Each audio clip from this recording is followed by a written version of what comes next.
India की safety और national security मजाक बन के रह गई है। आई एम सॉरी टू से दिस, बट इस बंदे की जरा वीडियो देखना। ভিসা লাগবে না, কোনো প্রকার পাসপোর্ট লাগবে না, আমি এখন ভারতে ঢুকে যাব। वीजा लागबे ना, पासपोर्ट लागबे ना, एकदम फ्री में चलो आपको इंडिया घुस के बताता हूं। ये शब्द है एक बांग्लादेशी यूट्यूबर दिलवर हुसैन के, जिसने पिछले महीने यूट्यूब पर एक वीडियो अपलोड की जिसमें वो लिटरली डेमो देकर सिखा रहा है कि कोई भी फॉरेनर इंडिया में इलीगली कैसे घुस सकता है। इस दूसरे बांग्लादेशी यूट्यूबर तहसन रकूब को भी ले लो, ये भी ओपनली डेमो के साथ दिखा रहा है कि बस ऐसी छोटी तारों के ऊपर से कूद लिया तो अब भारत के जमीन पर पहुंच जाओगे।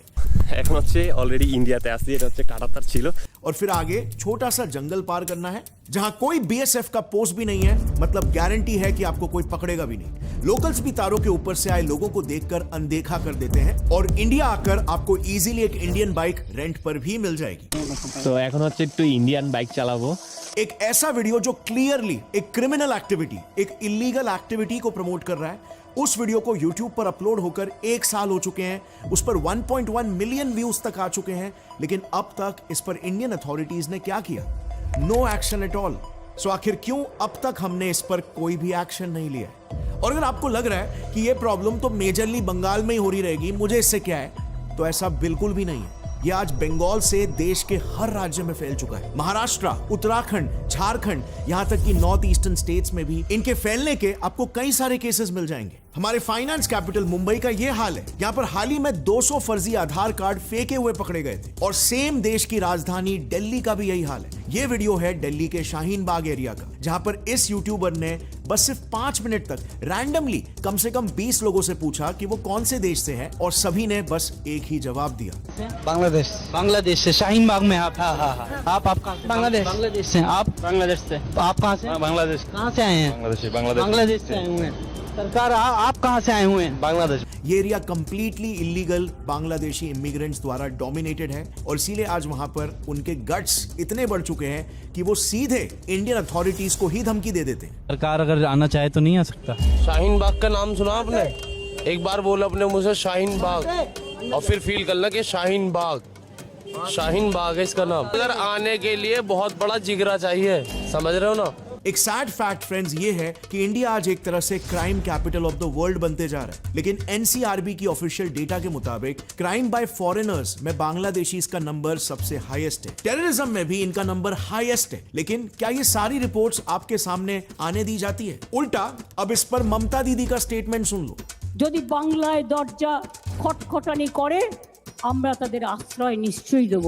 कड़वी सच्चाई फ्रेंड्स ये है, इंडिया की नेशनल सिक्योरिटी को मद्देनजर रखते हुए आई एम सॉरी टू से दिस, बट ये जो रास्ता दिखाया गया था ना इलीगली इंडिया घुसने का, ये कोई इकलौता रास्ता नहीं है, बल्कि ऐसे 100 रास्ते हैं। और यही सारे कड़वे फैक्ट्स आज इस वीडियो में जितना हो सके मैं एक्सपोज करने की कोशिश करूंगा, और एग्जैक्टली आपको बताऊंगा कि कौन से अलग राज्यों में आते हैं इंडिया, क्या क्या पैतरे अपनाते हैं ताकि ये पकड़े ना जाए, और अल्टीमेटली कैसे ये इंडिया में आने के बाद अपना नाम बदलकर इंडियन सिटीजनशिप, इंडियन पासपोर्ट, आधार कार्ड और इवन रिजर्वेशन के लिए कास्ट सर्टिफिकेट तक बनवा लेते हैं, और जिसके बल पर इन्हें रिजर्व्ड गवर्नमेंट जॉब्स तक मिल जाती है। अरे जॉब्स तो छोड़ो यार, पीएम आवास योजना के तहत इन्हें हमारी गवर्नमेंट घर तक बना के दे रही है। मुंबई सहित पूरे देश में बांग्लादेशी नागरिकों की घुसपैठ एक बड़ी समस्या है। इस तरह की तस्वीर जो है जब सामने आती है तो सवाल ये उठता है कि आखिर घुसपैठियों को लेकर कड़ी कार्रवाई कब होगी? They have no passport, they have no visa. Bangladesh में बैठे बैठे एक वोटर आयडेंटिटी कार्ड बना सकते हो। जवळ 200 लोकांचे आधार कार्ड कचऱ्यामध्ये पडलेले आहेत। लोकल लोग हैं, 2040 तक अल्पसंख्यक हो जाएंगे। शाहीन बाग का नाम सुना आपने?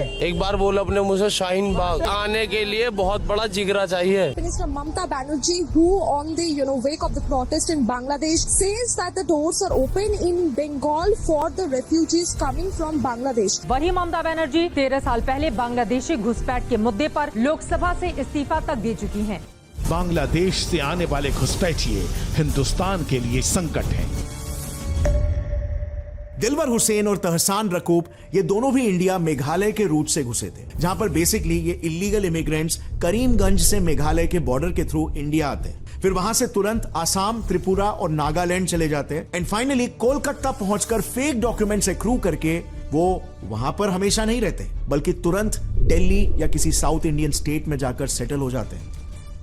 दूसरा रूट है इनका त्रिपुरा वाला रूट, क्योंकि ये एरिया डेंसली फॉरेस्ट से कवर्ड है और इसीलिए इन एरियाज में इन्फिल्ट्रेशन काफी आसान हो जाता है। इनफैक्ट अभी पिछले महीने की बात है, 12 जुलाई को ही 10 इलीगल बांग्लादेशीज अरेस्ट हुए थे और जब पुलिस ने उन्हें पकड़कर इंटरोगेट किया तो पता चला कि त्रिपुरा के सोनममुरा इलाके में कुछ ऐसे एजेंट्स हैं जो सिर्फ 2,500 रुपए में इन इलीगल इमिग्रेंट्स को ऊनाकोटी डिस्ट्रिक्ट से डायरेक्ट इंडिया में एंटर करवा रहे। और ये इन्फिल्ट्रेशन हर हफ्ते की बात है, आए दिन ऐसे केसेस न्यूज में आते रहते हैं। इनफैक्ट जिस 12 जुलाई के केसेस के बारे में मैंने आपको अभी बताया, ठीक उसी साल सेम रूट से 6 दिन पहले ही यानी कि 6 जुलाई को वहां से एंट्री करते हुए 25 म्यांमार के इलीगल इमिग्रेंट्स रोहिंग्यास को भी पकड़ा गया था। अब म्यांमार और बांग्लादेश के बॉर्डरिंग स्टेट्स को तो छोड़ो, बांग्लादेश से कई किलोमीटर्स दूर झारखंड तक सेफ नहीं है। वहां पर तो एक अलग ही गेम चल रहा है। एक्चुअली आज वहां की डेमोग्राफी इस हद तक बदल चुकी है कि अगर आप झारखंड के कई गांवों की महिला सरपंच और एमएलए को देखोगे ना, तो कई महिलाओं के हस्बैंड्स यही इलीगल बांग्लादेशी इमिग्रेंट्स हैं। आदिवासी लड़कियों को जबरदस्ती धर्मांतरण करके या शादी के माध्यम से जो बांग्लादेशी घुसपैठिए हैं वो जमीन भी हड़प रहे हैं, वो उनके साथ शादी भी कर रहे हैं, उनका धर्म परिवर्तन भी करा रहे हैं।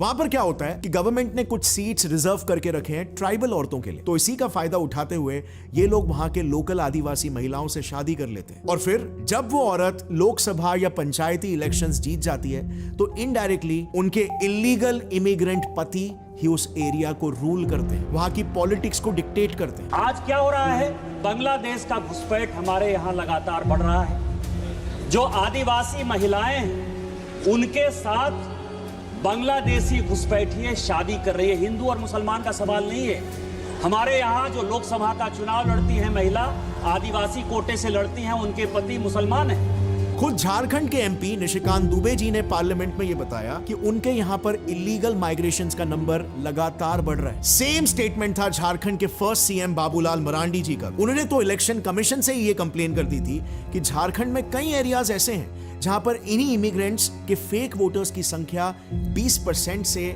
123% तक बढ़ चुकी है। अब 20% से लेकर के 123% मतदाता सूची में फर्जी तरीके से मतदाता के नाम वहाँ बढ़ाए गए। अब अगला इलीगल इमिग्रेंट का रास्ता जो ये लोग अपना रहे हैं वो है टूरिस्ट रूट। हाल ही में एक केस देखा गया था एक रफीकुल नाम के बंदे का, जो कि एक इलीगल बांग्लादेशी रोहिंग्या इमिग्रेंट था। रफीकुल ने खुद एक्सेप्ट किया कि वो बंगाल में आया तो टूरिस्ट वीजा लेकर, लेकिन फिर वीजा खत्म होने के बाद वो इंडिया में ही काम करने लग गया। उसने 2 महीनों में आधार कार्ड भी खरीद लिया और आज वो एक इंडियन सिटीजन बन चुका है। অরিজিনাল নাম রফিকুল। তা তুমি বাংলাদেশ থেকে এসছো কবে? 2 মাস। তা 2 মাস থেকে আসার পর তোমার আধার কার্ড হয়ে গেছে। और इसीलिए अगर आप ट्रेंड को देखोगे ना तो बांग्लादेश से इंडिया टूरिस्ट वीजास पर आने वाले लोगों के नंबर्स काफी हाई है। पिछले कुछ 8 महीनों में ही 10 लाख बांग्लादेशीज इंडिया में टूरिस्ट वीजास लेकर आए। सो अब जरा सोच लो इसमें से कितने ही वापस गए होंगे। काफी लोग तो ऐसे भी हैं जो फेक इंडियन सर्टिफिकेट्स बनवा लेते हैं जिससे उनका नाम ही बदल जाता है। जैसे मीनार सरत का ही केस ले लो, जिसने वेस्ट बंगाल के एक एजेंट के थ्रू अपना नाम बदलकर शुभो दास रख दिया और लो रातों रात बन गया वो इंडियन।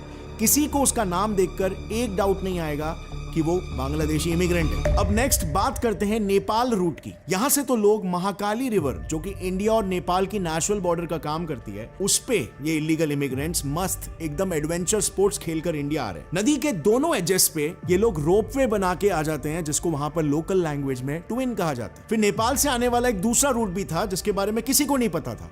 इनफैक्ट एक नेदरलैंड्स की ब्लॉगर ने इसे डिस्कवर किया। उनका कहना था कि वो एक दिन नेपाल से इंडिया ट्रैवल कर रही थी, पर गलती से वो बिना पासपोर्ट पर इमिग्रेशन स्टैंप लिए इंडिया के एक बस में चढ़ गई और हफ्ते भर इंडिया में रही, लेकिन किसी ने भी उसका पासपोर्ट एक बार भी चेक नहीं किया। ये बताता है कि नेपाल पे हमारी सिक्योरिटी फोर्सेस कितने लीनियंटली चेकिंग कर रही है।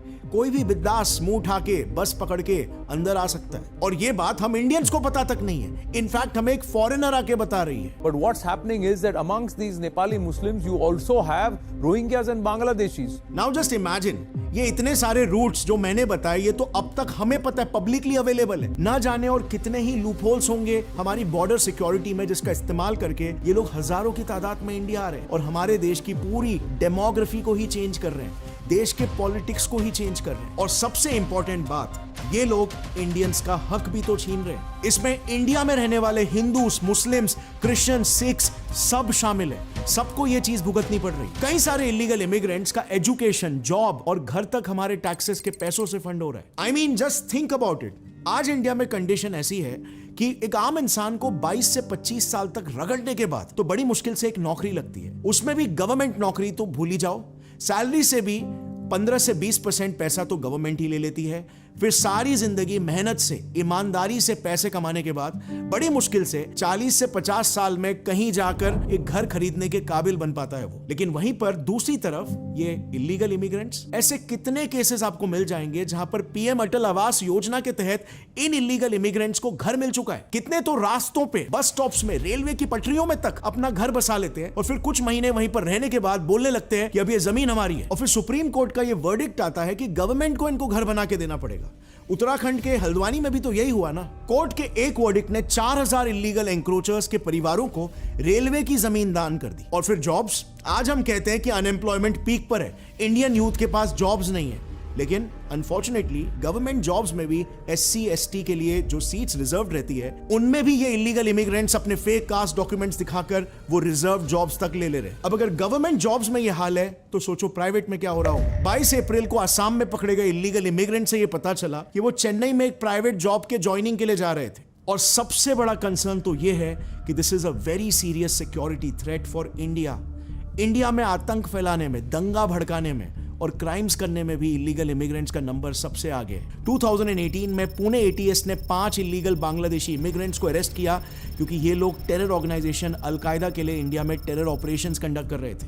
रिसेंटली भी NIA ने 10 बांग्लादेशी इमिग्रेंट्स के खिलाफ चार्जशीट फाइल की है क्योंकि ये लोग इंडियन मुस्लिम्स को भड़काकर इंडिया के खिलाफ एक रिलीजियस वॉर प्लान कर रहे थे। इनफैक्ट इंडियन सॉइल पर सबसे ज्यादा क्राइम करने वाले फॉरेनर्स में से भी बांग्लादेशी ही सबसे टॉप पर है। और फिर आप हर मेजर प्रोटेस्ट देख लो, जैसे दिल्ली का एंटी CAA प्रोटेस्ट, इसमें जो वायलेंस के लिए पकड़े गए थे वो कौन थे? इलीगल बांग्लादेशीज थे। इन्होंने एंटी CAA प्रोटेस्ट के नाम पर शाहीन बाग को 101 दिनों के लिए ब्लॉक करके रख दिया था। फिर नो वायलेंस को ले लो, उसमें भी राइट्स करवाने वाले मेजॉरिटी इलीगल इमिग्रेंट्स ही थे। इसके अलावा काफी सारे क्राइम्स में भी इनका नाम होता है, जैसे गैंग रेप्स के केसेस हो गए, उसमें भी कई रेप्स छोटी बच्चियों के। ह्यूमन ट्रैफिकिंग और इलीगल ड्रग स्मगलिंग के केसेस भी आपको बहुत सारे मिलेंगे जिनमें इनका नाम बार बार आता है। लेकिन हमारा देश इस पर क्या एक्शन ले रहा है? सेंट्रल गवर्नमेंट और स्टेट गवर्नमेंट्स तो दोनों अपने वोट बैंक के पॉलिटिक्स में लगे हुए। इनफैक्ट बीजेपी ने तो मैनिफेस्टो में तक इस इशू को हाईलाइट किया था, लेकिन इसके बाद भी इस पर कोई ठोस एक्शन होते हुए दिख तो नहीं रहा है। आप जरा खुद ही सोचो कितना ही मुश्किल हो सकता है हमारे लिए हमारे देश के बॉर्डर्स को फुल प्रूफ बनाना। बस सिर्फ ऑब्स्टिकल कहीं शायद यहां पर आ रही है कि स्टेट गवर्नमेंट्स तो जानबूझकर इस बड़े लूप होल को खुला रहने देना चाहते हैं। इन माइग्रेंट्स को यहां पर बुलाकर इनके फर्जी डॉक्यूमेंट्स बनाने में इनकी मदद जो हो रही है, ताकि फिर ये इंडिया के लीगल वोटर्स बन जाए और सरकारें इन्हें फ्रीबीज बांटकर इनके वोट्स ले सके। हर एक राज्य के हर एक शहर में, हर एक टाउन में एक ना एक नेता जरूर है जिसका वोट बैंक यही इलीगल इमिग्रेंट्स पर डिपेंडेंट है। अब बस सोचो, अगर उसने अपने दम पर सिर्फ 5 से 6,000 इमिग्रेंट्स को भी अपने टाउन में भर दिया, उसके इलेक्शंस में जीत पक्की। और इसीलिए फ्रेंड्स, हम सभी को मिलकर इस मुद्दे पर आवाज उठानी पड़ेगी। और सिर्फ आवाज भी नहीं उठाना है, बल्कि इसमें कहीं ना कहीं हमारा भी थोड़ा सा योगदान हो जाता है। और इसीलिए हमें अपने लेवल पर भी थोड़े चेंजेस लेने होंगे, हमारी भी थोड़ी सोच बदलनी होगी, क्योंकि इसमें कहीं ना कहीं हम भी थोड़े जिम्मेदार हैं। Do you really think India जैसे देश में, जहां पर आज 140 करोड़ की आबादी है, लेकिन आज भी लाखों लोगों को 2 वक्त की रोटी नसीब नहीं हो रही, हमारे देश के 15% पढ़े लिखे युवा आज बेरोजगार बैठे हुए हैं। 140 करोड़ की आबादी में से सिर्फ 2% ही लोग टैक्सेस भरते हैं, और उस पैसे से जो इंफ्रास्ट्रक्चर बनता है उसकी हालत ऐसी है।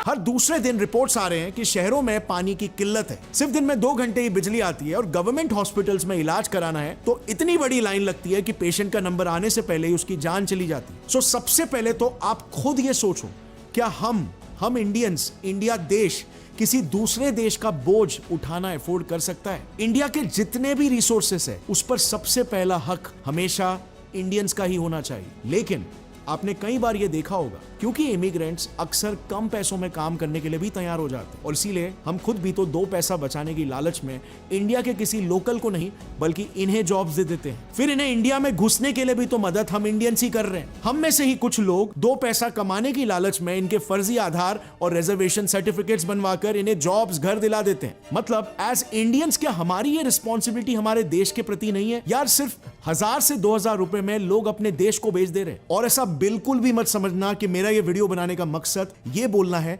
कि इंडिया में कोई भी दूसरे देश का इंसान बिल्कुल भी वेलकम नहीं है, या फिर ज्यादातर बांग्लादेशीज और म्यांमार के रोहिंग्यास मुस्लिम माइनॉरिटी है तो ये वीडियो उनके खिलाफ है। ऐसा बिल्कुल भी नहीं है। हमारे देश की सबसे बड़ी खूबी है कि हमारा कल्चर हमेशा ओपन रहा है गेस्ट के लिए। अतिथि देवो भव।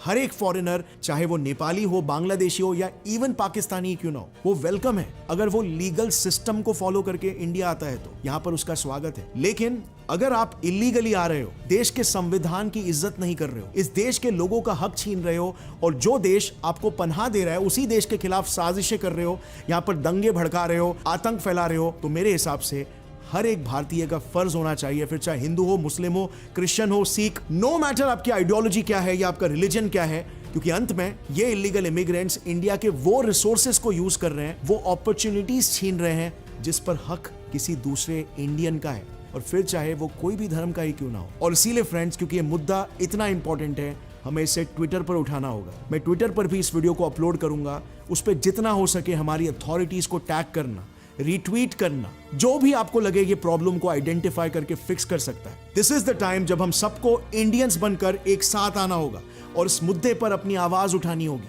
वरना ये प्रॉब्लम हमारे देश को अंदर से खोखला करती रह जाएगी। #India Against Illegal Immigrants। जय हिंद।